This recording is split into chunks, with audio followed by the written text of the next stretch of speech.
What matters in life is not what happens to you, Gabriel García Márquez once said, but what you remember and how you remember it. We think of memory as a record of facts, but what if it's an artist, not a historian? García Márquez, the master of magical realism, understood that the line between the world as it is and the world as we feel, it is where truth resides. To understand him is to learn that we are all living in a state of magical realism. The year is 1965. While driving his family to Acapulco, an idea for a novel suddenly descends upon García Márquez, fully formed. It's a story he's been haunted by for decades. He makes a U-turn on the spot, drives home, and tells his wife, Mercedes, to handle their finances. For the next 18 months, he disappears into his office to write. He begins with a single, looping sentence many years later, as he faced the firing squad.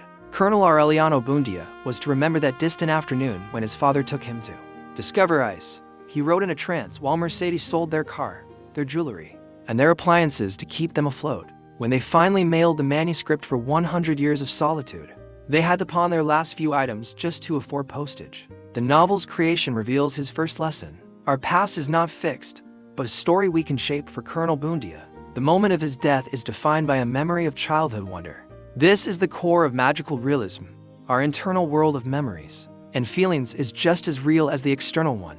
García Márquez teaches us that memory is an act of creation. Every time we recall the past, we are telling a story, selecting details, and finding meaning.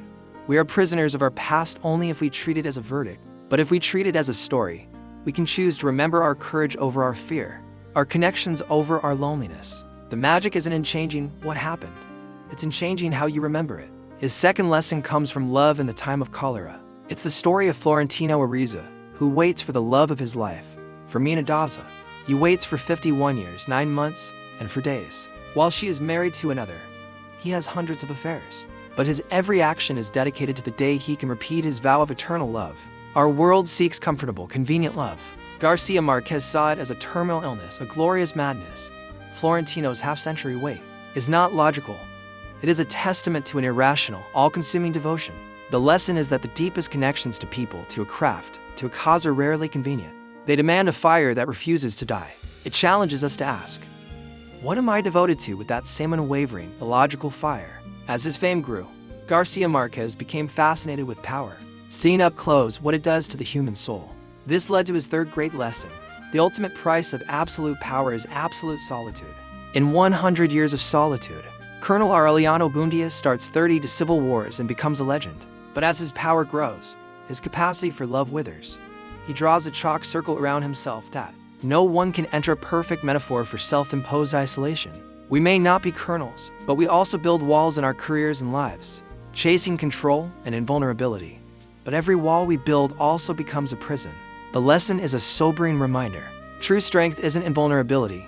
It's the courage to remain open and connected. So what do we take from Gabriel García Márquez? We learn to see our memories as wings, not chains. That the greatest loves are beautifully irrational, and that power can lead to a desolate kingdom of one.